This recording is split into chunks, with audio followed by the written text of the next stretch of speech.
Hello, Adolfo. Good morning, good afternoon, good evening, depending on where you are watching us. I believe we are all doing well. Thanks very much for sharing our videos. Thanks very much for being with us. Thanks very much for commenting. It's a previous video no na react to comment be a from one brother. Clarify point because or try say or try so obey adie bi ama. He tried to make the thing look as if we are attacking Islam, and also looking at the comment, it seems like he's trying to let us be like, we are ignorant about certain aspect of Islam. We are not, brother. We are not. So that is why I'm clarifying the point. Actually, that comment has done us a favor. It has done us well because it has helped us to even say those things. Because maybe some people might think that we don't know the other narratives. Well, we know the other narratives. Just that, as we mentioned, we don't want to be making the videos we don't want to be protracting the videos. That is why we decided not to talk about some of it. So this will be the last video about clarifying issues concerning that comment that that brother wrote. Yes, in the previous video I gave you examples of the two giants of Islamic sect, Sunni Islam and Shia Islam, and I ended by saying that the Muhammad in the account of Sunnis is different from the Muhammad in the account of Shias. It is true. I'm gonna give example here. I'm gonna give examples here in this particular video. I will give you examples and you will confirm it.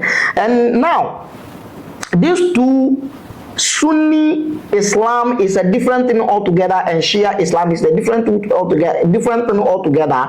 And the same thing applies to the Muhammad in Sunni account and the Muhammad in Shia account. Shia for Muhammad is different. Sunnah for Muhammad is different. This means that so Obika said automatically the Allah of the Sunnis is different and the Allah of the Shias is different. I don't think the person has said something wrong. I don't think the person has said something bad. In fact, based on this, so Obika said the Quran of Sunnis is different and the Quran of Shias is different.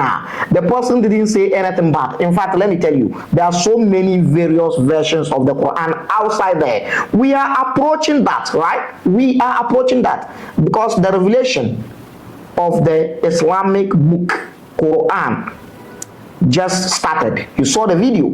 We did it. Now,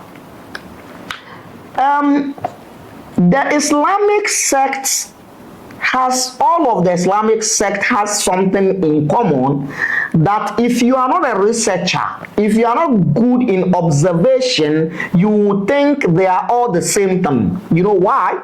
One, because of the 5 daily prayers they all perform. Because of the 5 daily prayers they all perform. 1, 2. And the direction in which they all face to perform the 5 daily prayers. So you think they are the same.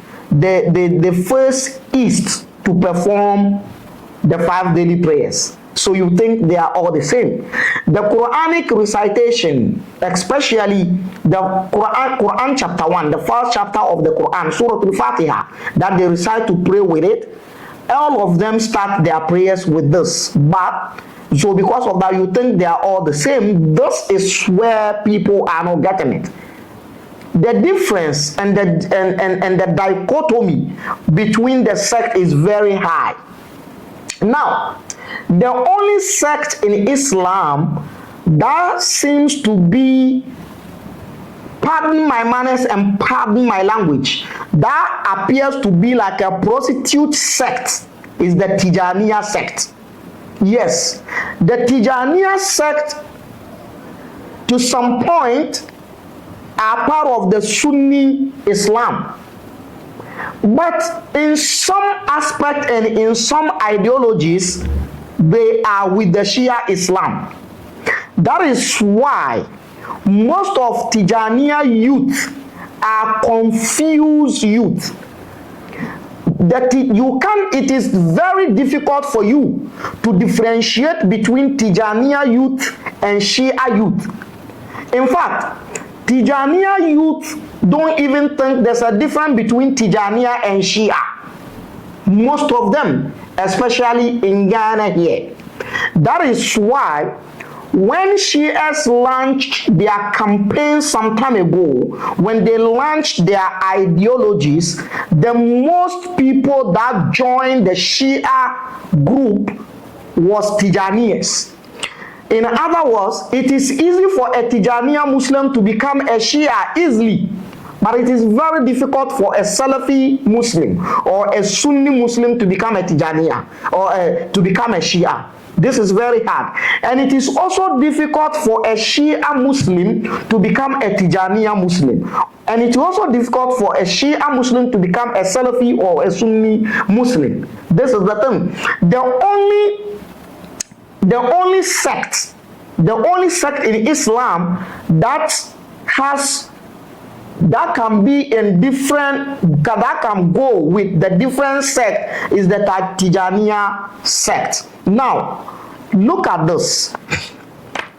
Tijaniyas are with the Sunnis politically. Now, Sunnis accept the caliphate of Abu Bakr.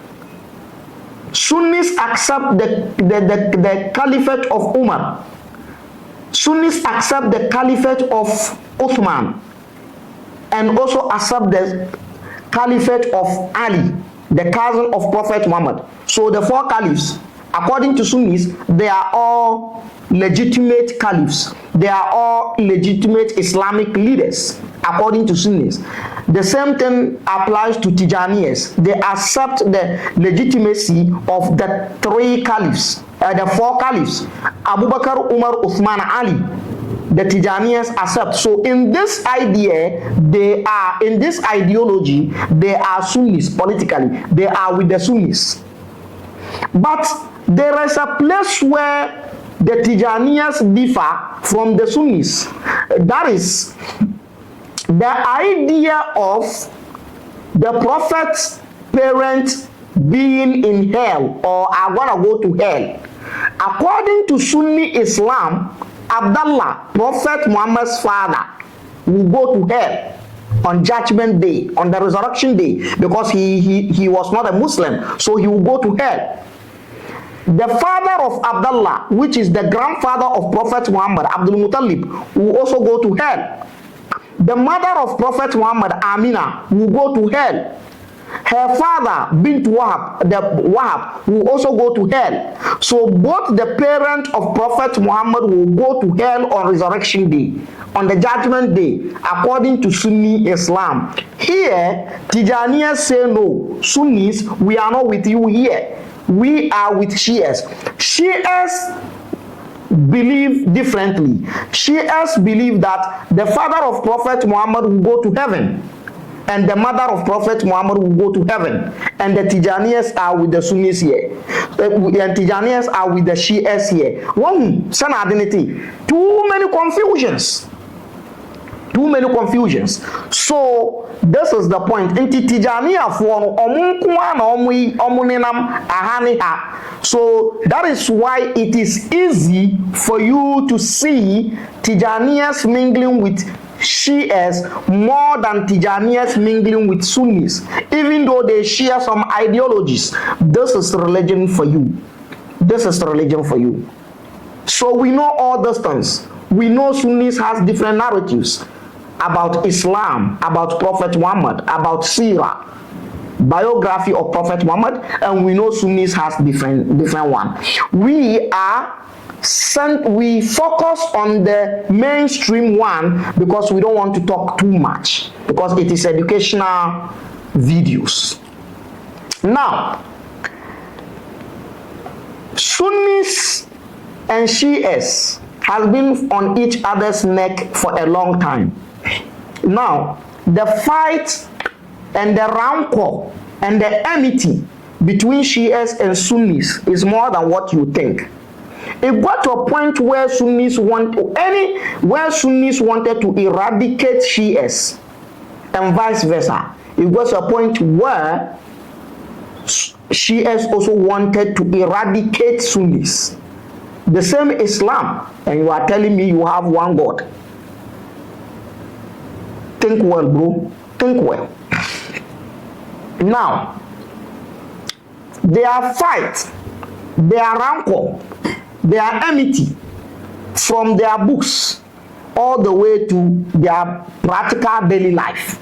Yes, in preachings, they cast each other to hell. They curse each other. They insult each other. In fact, according to Shias, the first three caliphs are not legitimate Islamic leaders.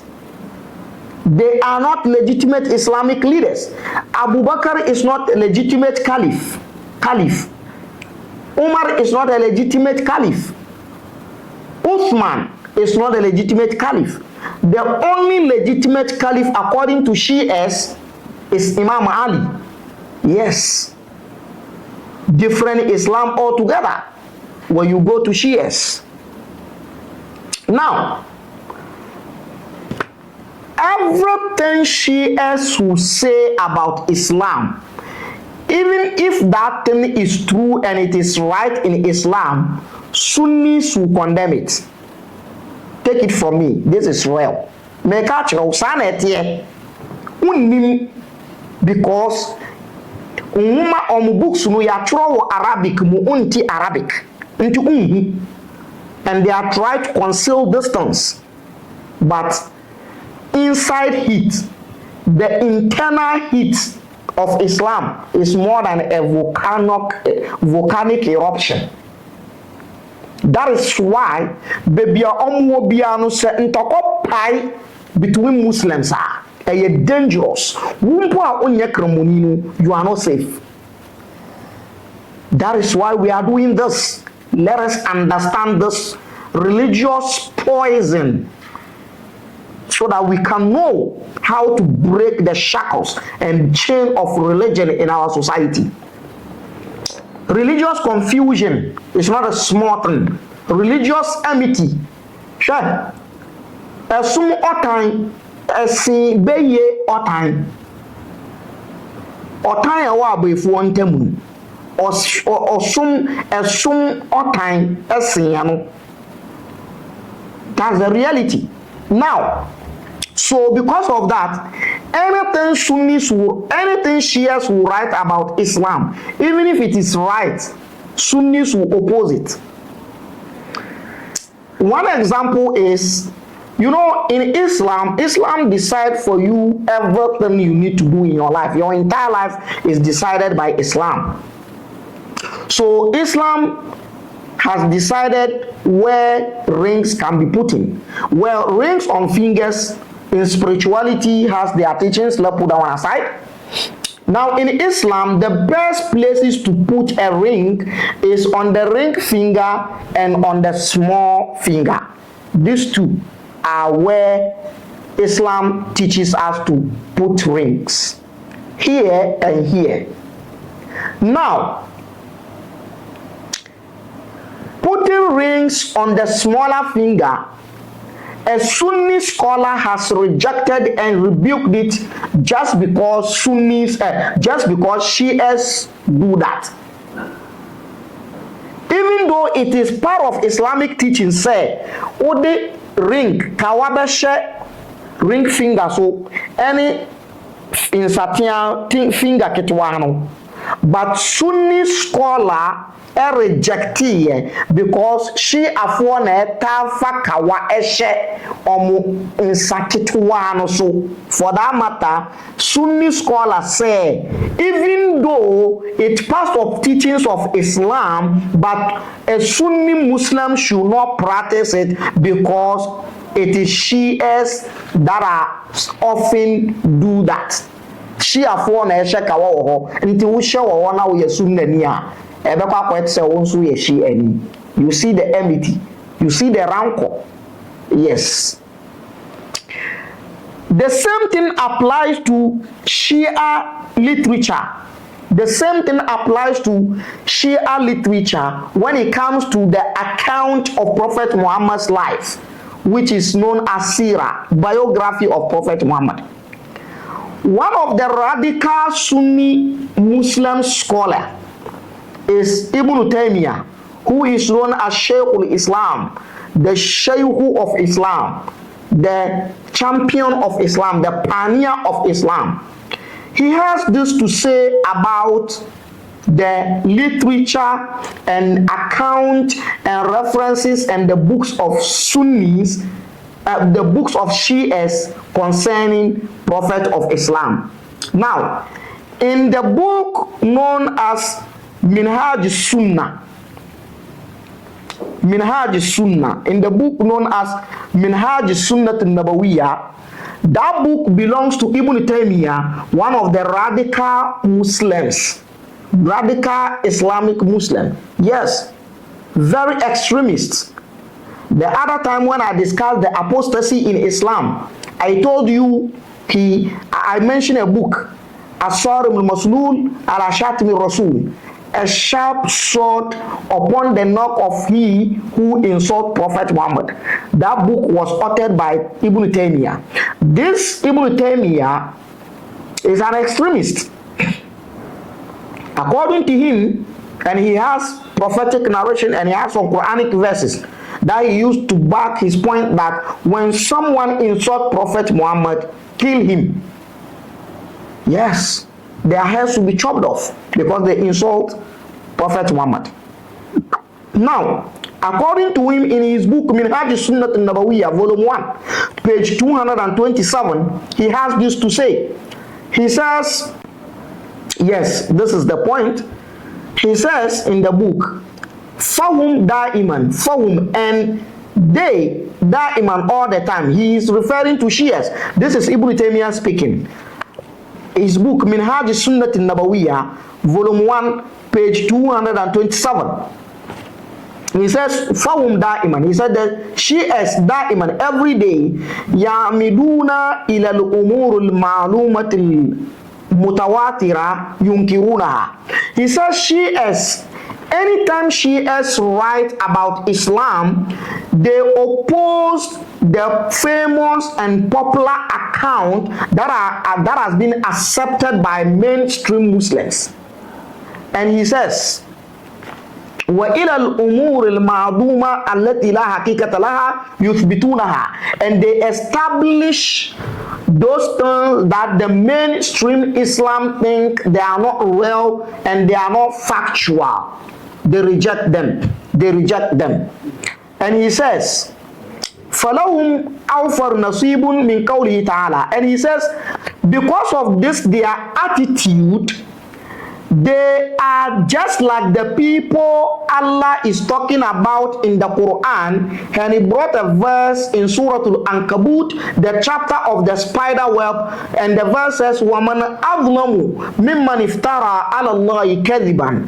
The verse says that who is the most oppressor or the most transgressor, like he that iftara Allah kadiban, like he that concord and fabricate lies upon Allah. So according to Ibn Taymiyyah, the Shias always fabricate lies upon Allah.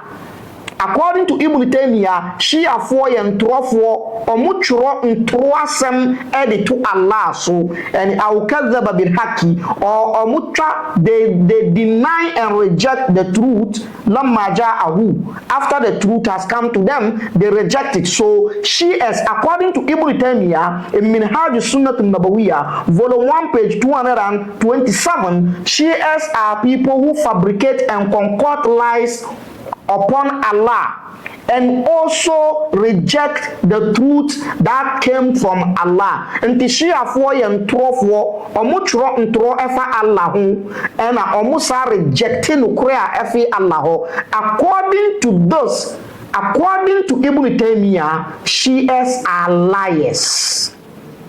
One fraternity of Islam is calling another fraternity of Islam liars. So back Rikotongo, I assume you are a Shia. This is what one of the scholars of the mainstream Islam is calling you. Your sect are liars according to Sunnah Islam.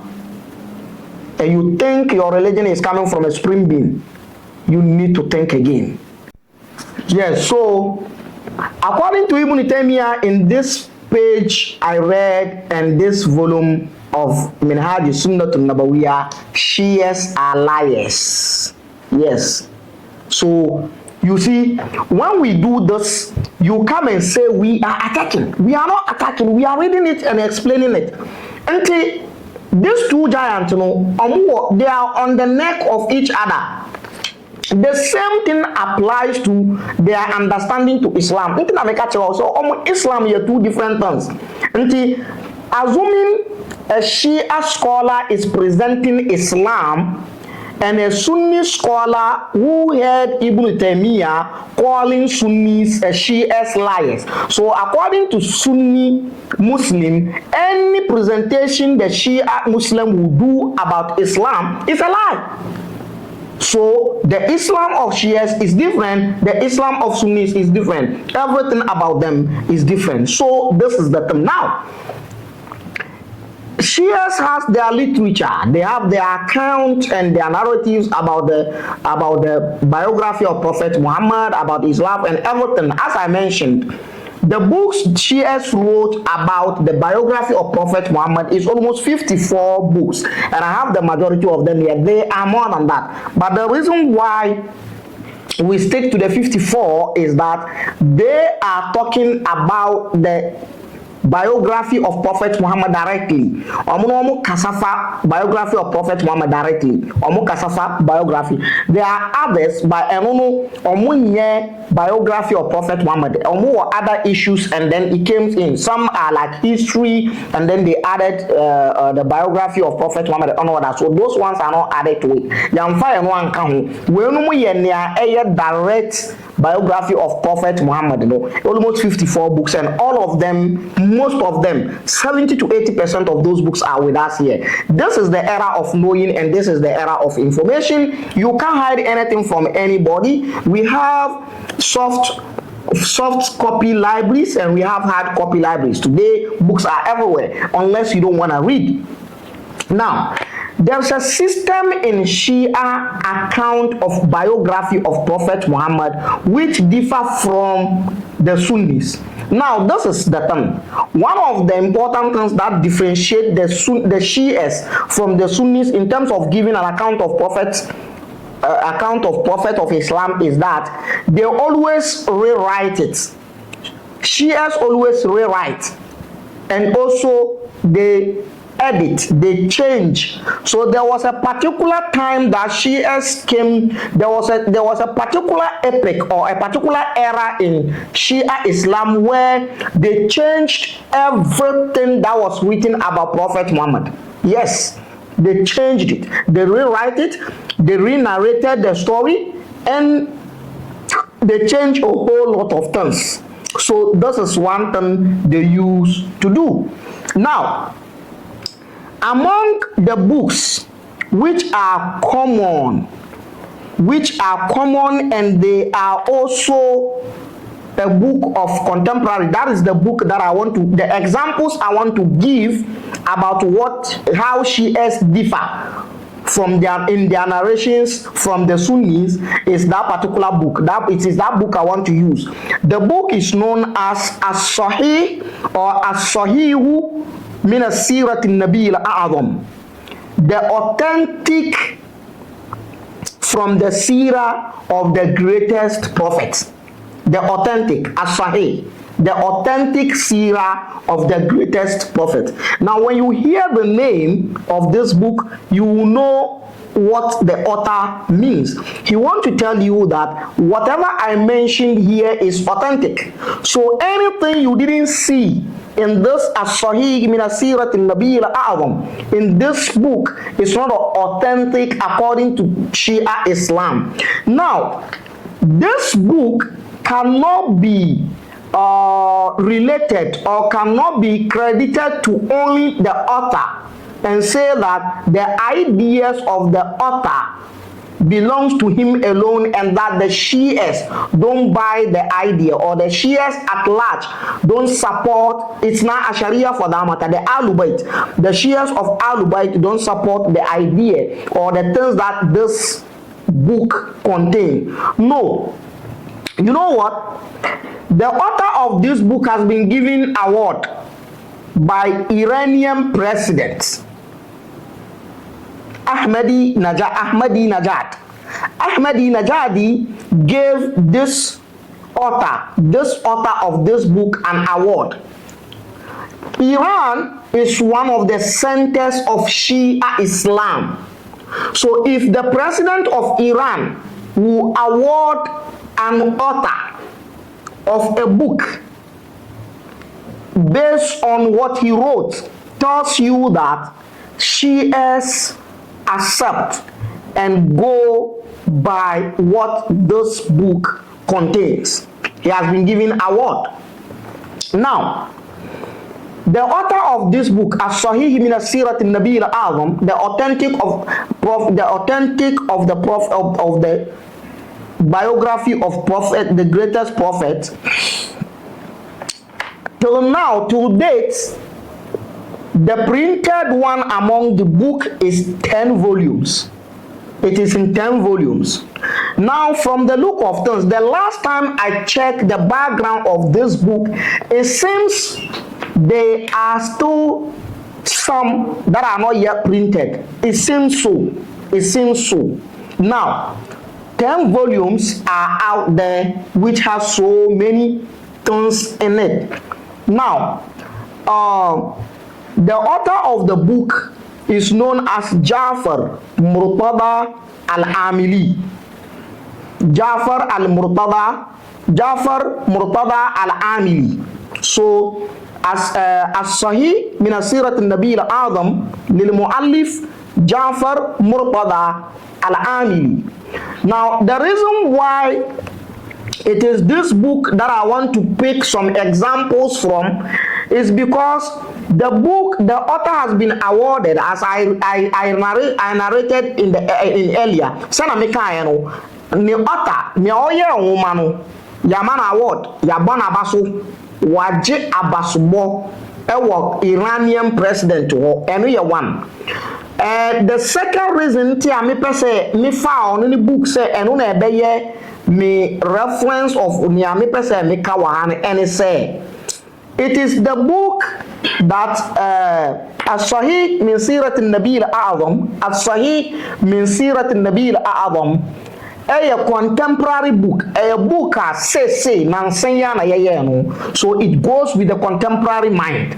And these are the main reasons why I want to use this book as a case study or as the source of example. If not, there are so many books sira books you bet to me afa ewo say Shia for. Now, you know, when you are talking about the life of Prophet Muhammad, you talk about his life in Mecca and talk about his life in Medina. All right, the same thing in the book. Now, let's see how this author, the author of As-Sahih min Sirat al-Nabi al-Azam, the author who is known as Ja'far Murtada al-Amili, handled some of the narratives of the Sunni Muslims. In fact, he ridiculed it. Oboguye yanko mewo nyama mensa ana menu bi a me pese mi ewo book nu na yanka ho asem. The producer said time no aso. Now, in the case of the prophet's parents, Prophet Muhammad ni parents,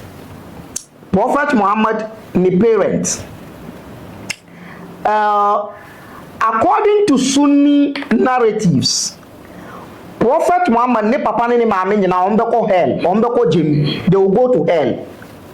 Any grandparents ombeko hell because they were not Muslims. Now, according to Ja'far Murtada al-Amili, in his book As-Sahih min Sirat al-Nabi al-Azam, he says it's a lie. And he gave 3 proofs. Proofs now are the according to Sunni scholars, the proofs or the claims near or the backing the claims no, according to Sunni scholars, almost says narratives near weak. Now listen to him in his book. This is what he says. He says, Anna, he says indeed, Summata riwayatin kathira. There is so many prophetic narrations that indicate ala imani abaihi sallallahu alaihi wasallam, that indicate the faith and the belief in Allah of the parent of Prophet Muhammad. So entirely he is going contrary to Sunni teachings. According to Sunnis, the father of Prophet Muhammad, the grandfather of Prophet Muhammad, the mother of Prophet Muhammad, the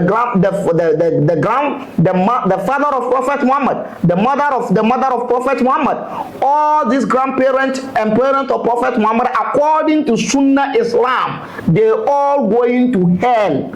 But according to Shia narration, according to Ja'far Murtada al-Amili in his book As-Sahih, Min Sirat al-Nabi al-Azam, he says no, they're gonna go to heaven because they are believers. And then he says one of the hadiths that he brought is here. He said there is hadith that Prophet, our time is almost due, there is hadith that Prophet says, Lam yazal yankuluni Allahu min aslab al-tahirina ila arham al-mutahharat.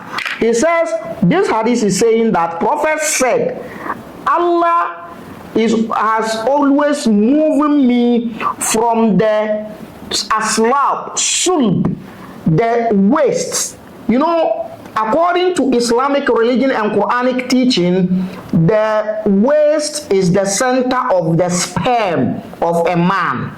So you hear them saying in the Quran, there's a verse, yakhruju min bayni sulbi wa tara'ib. As-sulb, the waist, that is where they think there's a sperm. That is where children comes from the waist. That is Islamic belief for you. Children come from the waist. Sperm comes from the waist. So he says, Prophet is saying that Allah has been moving me from pure waist to pure waist to the pure wombs. So I've been moved from pure waist to pure wombs.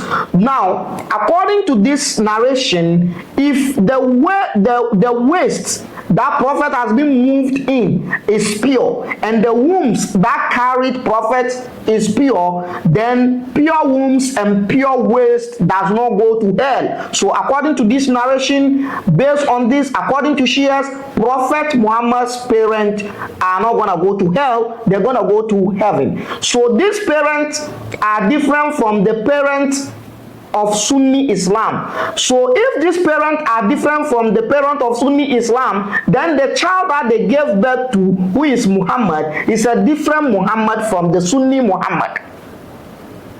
I hope you are putting the dot together. So there are two different Islams. Shia Islam is different, Sunni Islam is different. So they differ. According to Shias, the parent of Prophet Muhammad will go to heaven. According to Sunnis, the Prophet parent will go to hell. Now, I'm not gonna left with two. I'm not gonna add that one because our time is due. We are running out of time. Now let's move to the other point. The next point I want to talk about. Which is, I think that one got to do with, I think the birth. I think that one got to do with the birth of Prophet Muhammad. According to Sunni Islam, Prophet Muhammad was born on Monday. He was born on Monday on the 12th of Rabi al-Awwal. On the 12th of Rabi al-Awwal, and he was born on Monday. According to Sunni Islam, he was born on Monday in the year of Fil, the year of elephant. He was born on Monday in the year of elephant.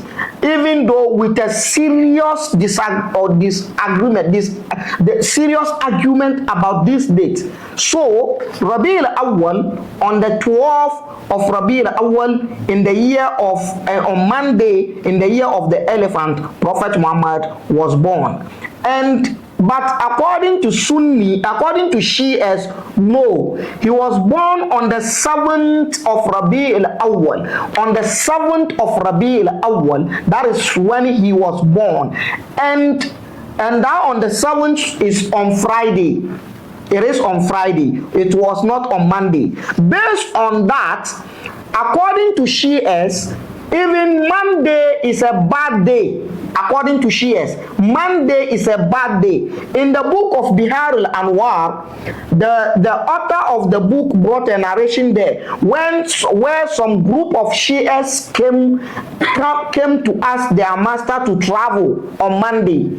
And he asked them that, it seems like you guys want to travel. And they said yes. He said, why do you want to travel on Monday? Monday is a bad day. Monday carries bad omen. Because it is the day that Prophet Muhammad died. It was the day that Wahy, revelation has lifted upon us. So Monday is a bad day. So don't travel on Monday, travel on Tuesday. Now, according to Sunnis, Prophet Muhammad was born on the 12th of Rabi al-Awwal, which was Monday.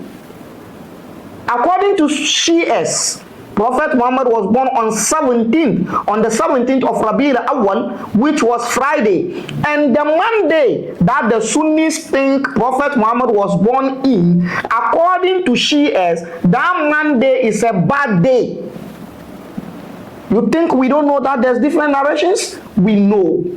We just don't want to say so many times because we will address the sect themselves later. That is why we don't want to talk about anything. Thanks for watching. The next video is about the beginning. We're going to discuss some chapters that are supposed to be the first chapters that are revealed in the Quran, and what is revelation, what is why, and then we will tell you how Prophet lived his life after he claimed to be a prophet in Mecca. What happened? And then we'll discuss moving to Mecca. From there, we'll start to discuss the Quran. And don't forget, there's a video of discussing Allah. What is Allah? Who is Allah? Because the Trinity we talked about, Khadija, Jibril, Waraka. Now that Trinity will be dissolved later. Waraka is dead. Khadija will also die. So the next Trinity is Muhammad, Jibril, and Allah. So we should know who is Jibril, who is Allah, and we've spoke about Muhammad. But maybe we'll say another things about him after he became prophet. Thanks for watching. I remain the prophet of Africa, the descendant of Thoth. Share the video for me, comment, follow our YouTube, subscribe to our YouTube channel. Until we meet again, I say to you, bye-bye.